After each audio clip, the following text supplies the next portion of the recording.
back. Here's Beth. We've just had the Doctor's wife. Yeah, you know, they're wiser. Now listen, the Dalek's taking his hat off. That just, come on now. Nice, dude. You know, that effect is actually better than the original ones from the old show. Who knows? Again, that's a Stephen Moffat question. He's the man that decides who's in and who's out, you know. So you never know. I think the door is always open. Did she die at the end of that? No, Russell left her. Oh, sorry. She survived. And then she married the Doctor.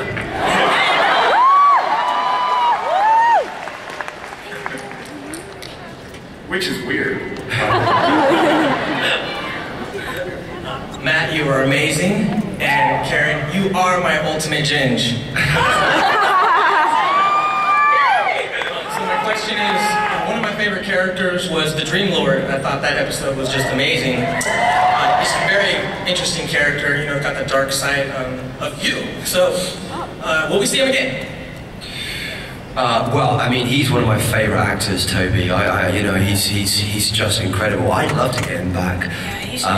Yeah, it would be wonderful if he could. With a bigger army, I'd love to see him with a real big, huge army behind him. And I think the idea of the Doctor's alter ego really presenting the Doctor a problem is such an interesting one, because actually, I mean, I was talking to someone about it earlier, and if you look at the blood on the Doctor's hands, you know, over the ages, there is so much. He's got so much guilt and death, actually, that he must have to manage every day. So I think it's a really interesting concept. I'd love to see him back. Yeah.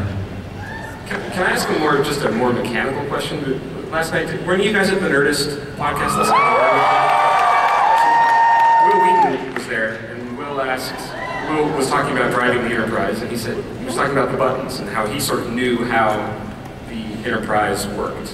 And yes, you felt the same way. If you had the same thing about the TARDIS control board, I want to know more. Like, do you know what all the switches do? Yeah, absolutely. Can you believe when I turned up on my first day, they gave me a manual. Sell the manual. Yeah. I mean, like you've seen it, right?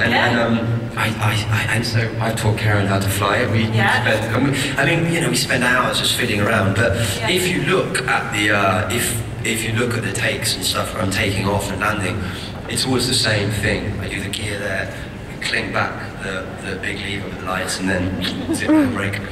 And then there's a lab and there's a navigation system where he types in where he's going to go and stuff. So yeah, the TARDIS just never gets boring. No.